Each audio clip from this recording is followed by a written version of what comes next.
It is May 9th, 2023. For the last couple of nights, I've been having a lot of trouble sleeping lately. It's so hard to just close my eyes at night and go to sleep, but it's so easy to just stay in bed and toss and turn and try to wake up, try to not. But whenever I feel like this, I just go to the shower and just take a quick shower. I feel like that really just energizes me and really makes me ready. And sometimes it might not. Sometimes the water's hot, I'm relaxed. Sometimes it makes me fall asleep even more. But doing things like brushing my teeth and skincare routines and just normal hygiene things, I feel like also wake me up really well. I don't know if it's like so many different layers and components that I really have to concentrate. I guess it wakes me up just a bit. You're gonna see in these clips, I try to like overly moisturize one of my eyelids. It's because my left eyelid, or my left, your right, the top of my eyelid, kind of my eyebrow area, is really dry. It's almost like scaling a little bit. I don't even know what it is. I should probably seek help, but instead I'm self-diagnosing, and I'm a dermatologist part-time, I guess. And I think curing this will be just overly moisturizing it. Am I harming myself? Am I helping myself? No idea, but it'll be fun along the way. But after doing all this, I really felt more energized, more ready for my day. This is an unusual start for my day. I normally start my day by just going outside and going for a quick run. But as you guys saw in the first clip, I couldn't even get out of bed, so I don't know how I was going to be able to run. I didn't know what the day had for me, but I was really excited. I was breaking a pattern to see if a new one was made. So I went out to eat breakfast with my girlfriend. We went to a 5-star restaurant, Michelin star, Bobby Flay, Guy Fieri, Gordon Ramsay. Every single chef you can think about works at this restaurant. It's called Denny's. So I ordered the egg whites with the hash brown. Potatoes in general are just my weakness. Everything when it comes to French fries, tater tots, hash browns, McDonald's hash browns, even though I know that's basically hash browns, but it's different, trust me. McDonald's hash browns, mashed potatoes. I'm trying to think of more potato things, but I honestly can't. And then I got the egg whites because since I am vegetarian, it's kind of hard for me sometimes to get my protein. I've been really trying to up my protein intake, so I've been trying to eat eggs, egg whites, protein shakes, things like that, so I can retain some bit of muscle, even though I barely have, but whatever. The food was really good, I'm not gonna lie. Guy Fieri, Bobby Flay, they all did their thing. It tasted pretty good. So whoever was there in the Denny's kitchen, whether it was Bobby Flay or not, good job to you. After breakfast, we just decided to walk around for a bit. I mean, Denny's doesn't always have the best effect on your body. So we just walked around for a bit, and I guess it's that dream of living in New York for me, that just loves to walk through the city and sip on some coffee while you just see the world. And although I'm not in New York City, I am sipping on coffee, looking around and getting immense amount of sun, even though I kind of do enjoy it. After walking for a while, we stopped by a bakery to buy some pastries for a picnic that we planned. We've been to this bakery before. It is vegan, so thankfully I could eat at it. And not only does it look amazing, but it truly does taste amazing as well. All the pastries were really good, at least they look really good. I've had the pink donut and the breakfast croissant. They're both really good, and I've been dying to have an almond croissant, so of course that's what I ordered. I used to love getting almond croissants at Starbucks, but they're discontinued or something. I don't know, I've just never seen them again. So this was my chance to finally have the almond croissant that I've been craving for a couple months, years, I don't know, I'm not sure. After buying the pastries, we just kept walking around and we stopped by Barnes & Noble. Now, Barnes & Noble is our new target. We walk around Barnes & Noble all the time. They probably know us by name now. Half of the times we don't even buy anything, but it's just so nice to walk around, see all these books. I love just picking up a book and reading the back of it and thinking, oh, I should probably read this one day. Even though I know that one day is not anytime soon. I have so many books collecting dust on my bookshelf. Man, I might buy this book that I just read and it's gonna just add to the collection to another book collecting dust.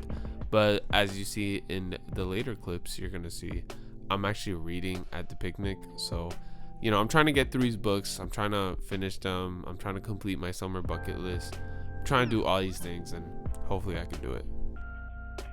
After Barnes & Noble, we proceeded to our picnic. We wanted to have our picnic at this park. Now, I've been to this park before, like when I was a kid and whatnot, but the park is so big that you might have gone to one part of it and then go to another part of it, and it feels like two separate parks. The spot that we picked was super peaceful, super nice. It had like a big pond next to it, some little ducks, like having a little duck bath, whatever they're called, bird baths, I don't know. And next to a tree. The tree was quite annoying. It kept dropping flowers on us, but what could we do? We can't just cut off the tree. So really nice. We had our pastries, truly amazing. We got a pistachio one that wasn't as good. I just think it was too many things going on. It had pistachio and then raspberry and then something else. I don't know. I wasn't a fan of it, so I didn't even have that. But I truly enjoyed my almond croissant to the last bite. I just devoured it. I destroyed it. It was truly amazing. Fulfilled that spot, that crave that I've been having for a while now. And of course I had to have the Pink's Frosted Sprinkled Donut. That's a classic. If you know, you know. The book I was reading is called If We're Villains. I'm halfway through it, a little bit less than halfway, but I'm just gonna say halfway. It's really at the part where it's like it's up. It's like very picked up. I'm one of the only readers that could actually leave a book while it's up. I know a lot of readers, like once the book is very intense and very action packed, you just can't drop the book. Well, I'm not like that. If I'm not feeling it, I'm not feeling it. It's not that I wasn't feeling it. I had to put the book down, type thing. Like I know certain people that just can't put the book down. But the book is really nice. It's about this group of characters. I'm not going to go in detail about it, but it's about this group of characters, and I love books like that. I love books with different personalities and different friendships, different relationships. I just love that whole dynamic. In between of reading these pages and reading the book, and if I took a little break, obviously I would think about my day and where it started and where I was now and how I compare it to every other day. And I found this weird trend that when you break patterns, you create new ones. Now, I understand maybe the new patterns that you create aren't the best. Maybe they're harmful. Maybe they're non-productive. Maybe they're, every other word that basically means the same as those two. But you might find some good in them. For example, I honestly want to go to that park Tuesdays and Thursdays and read a book, go on a run, enjoy the park.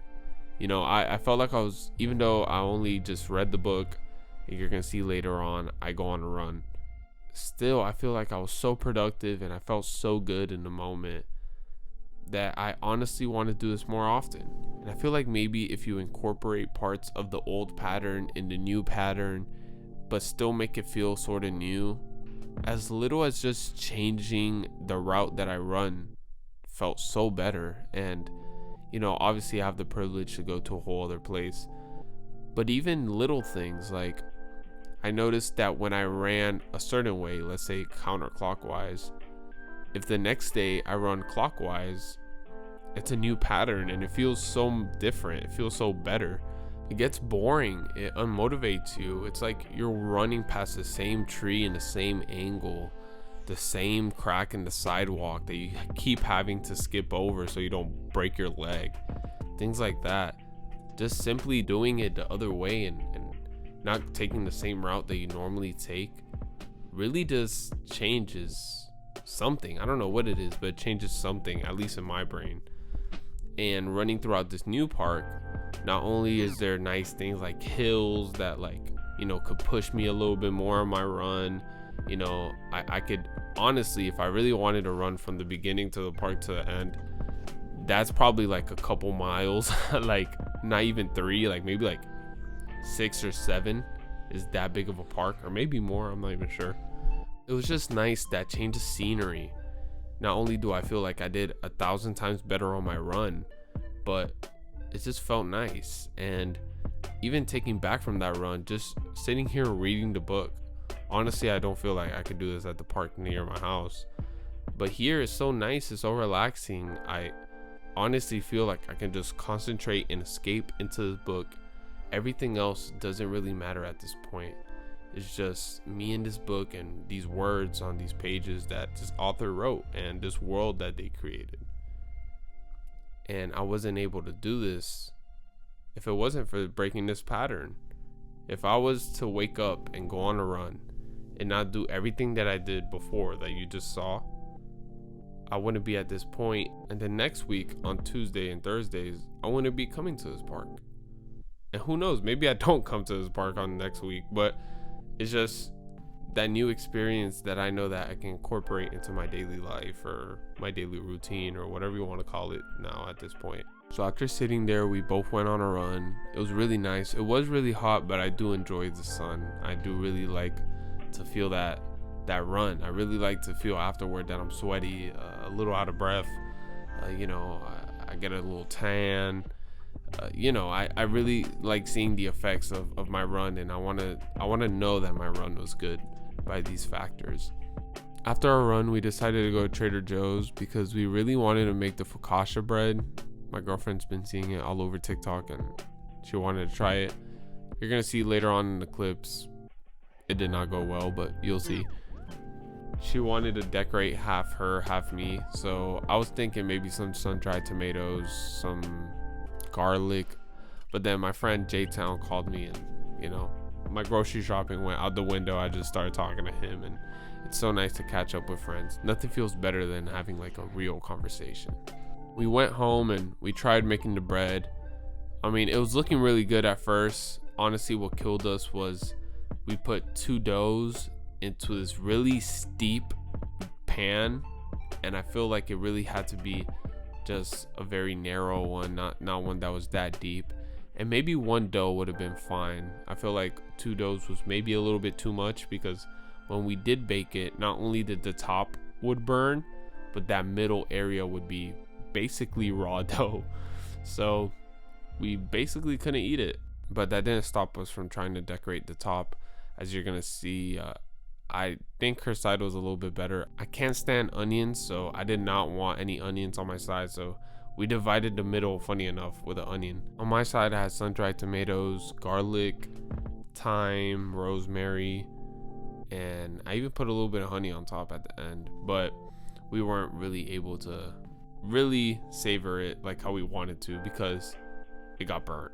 And we decided to just make a bowl of noodles and just play Hogwarts Legacy endlessly until that was the end of our day. And that was it for May 9th. I love you, Charlie. I love you.